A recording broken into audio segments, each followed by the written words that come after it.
Olá, tudo bem? Você é o que você pensa. Você certamente já ouviu essa sentença antes, provavelmente envolvida num conceito de autoajuda, daquele tipo: pense que é rico e você será rico. A sentença é verdadeira, você é o que você pensa, mas a interpretação, pelo menos essa, nem tanto. Mas o fato é que sim, você é o que você pensa.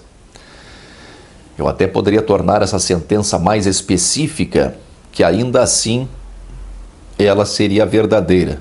Você é o que você pensa que você é.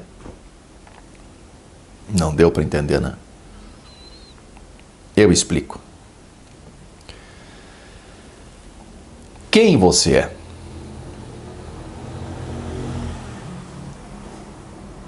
Mesmo?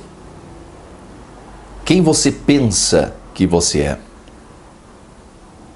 Não importa o que você pense que é, ou quem você pensa que é. Você é a criação do seu pensamento. O pensamento criou você. Isso não tem nada a ver com aquela história de que tudo que você é hoje é graças ao que você pensou antes, né? Que tudo antes de se materializar é pensamento e por aí vai. Nada contra esse tipo de conclusão, pelo contrário.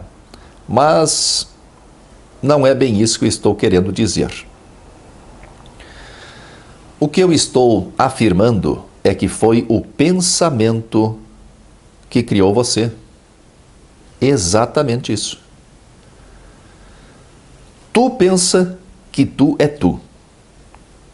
Tu pensa que tu é tu porque tu pensa. Porque se tu não pensasse, tu não pensaria que tu é tu.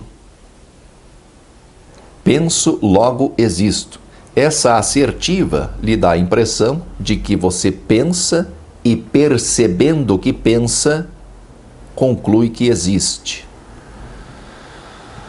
Você, como indivíduo que se reconhece como diferente de todos os outros, né? Um ser humano único, você que atende por um nome, né? Um CPF, um RG, você que nasceu numa certa data, num certo local, você que tem certos gostos, determinadas ideias, que tem tristezas e alegrias, amores e desgostos, que tem experiências únicas que outras pessoas não tiveram. Você que é, enfim, uma pessoa única, você só existe porque o pensamento criou você. De onde surge o pensamento? Da memória. Desde a mais tenra idade, gosto dessa impressão, dessa expressão, desde a mais tenra infância, desde a mais tenra idade, né? Mas desde a mais tenra idade você gerou memórias. Você teve experiências. Essas experiências foram internalizadas, né? E se tornaram conhecimento. O conhecimento ele só tem utilidade prática. O conhecimento só pode ser armazenado para ser usado novamente, quando aparecer a oportunidade de ele ser usado novamente, se ele se torna memória. E a memória contínua é justamente um dos fatores decisivos que nos diferenciam dos outros animais. Todas as suas memórias influenciaram você de algum modo, fazendo com que você se identificasse com elas. E essa identificação pode ser positiva ou negativa.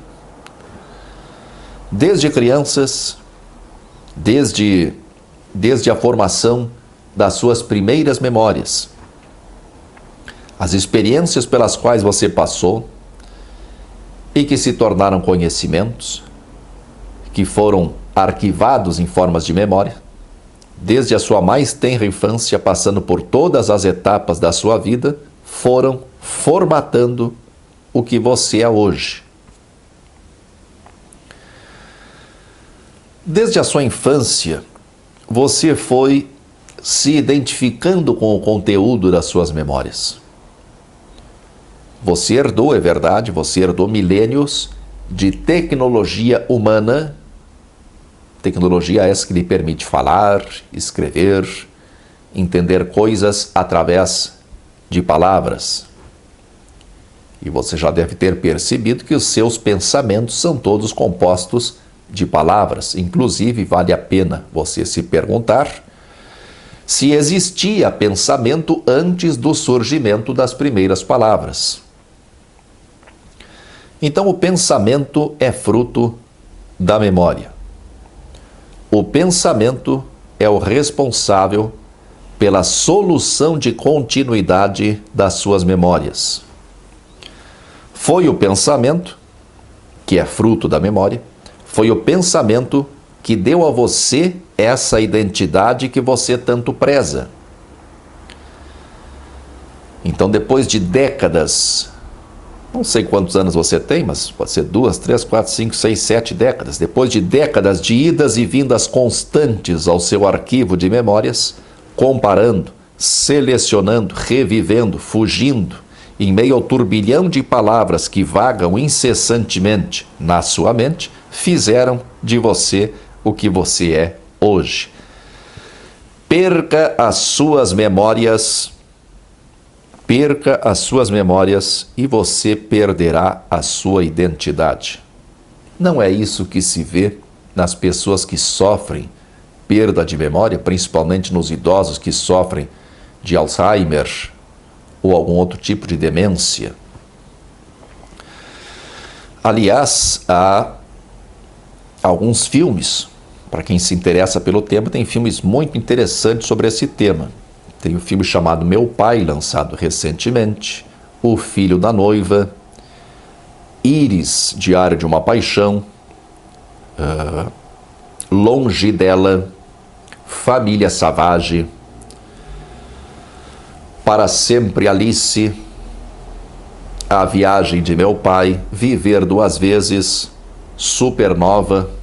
Tem vários filmes que tratam de uma forma ou de outra, com abordagens diferentes, mas sobre perda de memória. Aliás, tudo isso que eu estou dizendo aqui é tão óbvio, mas tão óbvio que eu só estou repetindo isso porque esse é um assunto que não costuma ser abordado pelo público em geral.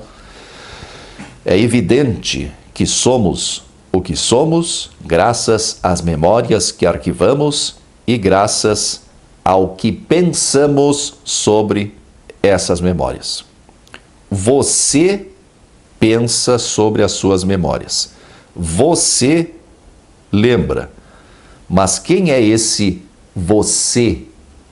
Né? Quem é esse eu que lembra e reflete sobre o que lembra e que planeja o futuro baseado no que lembra? Esse eu é criação do pensamento.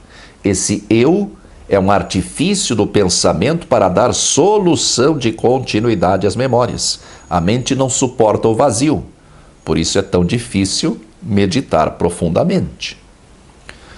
O truque da mente para enfrentar o vazio é criar o eu. Poderíamos chamar de ego, né? Ego é eu em grego, vai dar tudo no mesmo. O ego passa a ser o suposto administrador das memórias. Quando eu digo, então, que eu tenho minhas memórias, ou então quando eu digo que eu penso, isso faz parte do truque da mente. Por quê?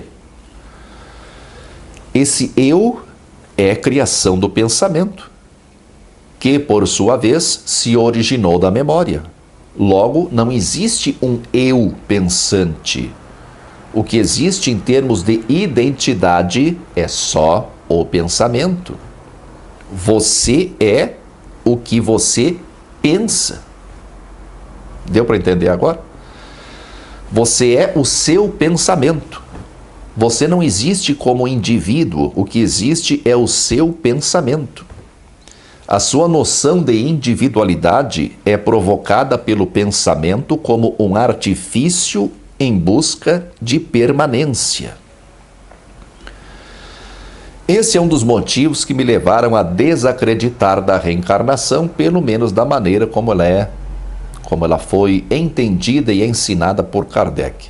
Se somos conjuntos de memórias que deram origem ao pensamento, que por sua vez solucionou o problema da continuidade das memórias, criando o ego, no meu caso, Morel, Não faz muito sentido para mim hoje que essa noção de identidade permaneça indefinidamente, acrescentando novas memórias, né?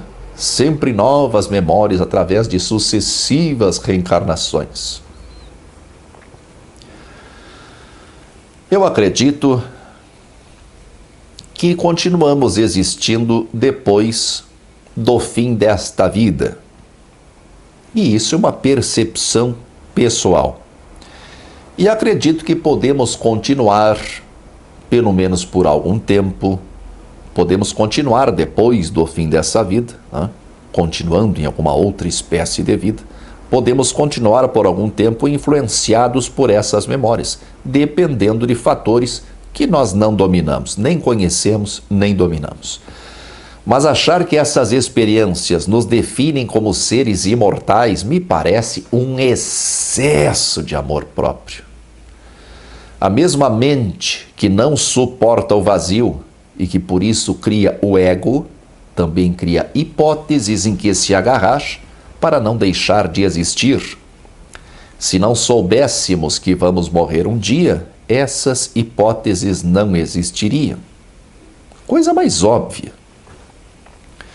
Se não cogitássemos a possibilidade de morrer um dia, o medo de deixar de existir não existiria e não buscaríamos explicações lógicas em que acreditar ou indícios de continuidade da vida em que nos agarrar. Por isso eu tenho procurado salientar sempre que experiências com estados alternativos de consciência, para citar as mais comuns, a projeção consciente, né, as EQMs, aquelas experiências de quase morte e algumas outras, essas experiências com estados alternativos de consciência não são provas de que a vida continua, né, depois do fim desta vida. São indícios, só isso. Particularmente, acredito e sinto que a vida continua, mas nenhuma dessas experiências pode servir de prova. Mas você não precisa ficar melindrado, né, em saber que você é fruto do pensamento. Isso não nos diminui em nada. Pelo contrário, essa percepção do que somos e do porquê somos pode nos ajudar a refletir sobre as razões de sermos como somos e, o mais importante, pode ser uma chave importante para perder o medo e enfrentar o vazio da mente. Muita força e paz para você.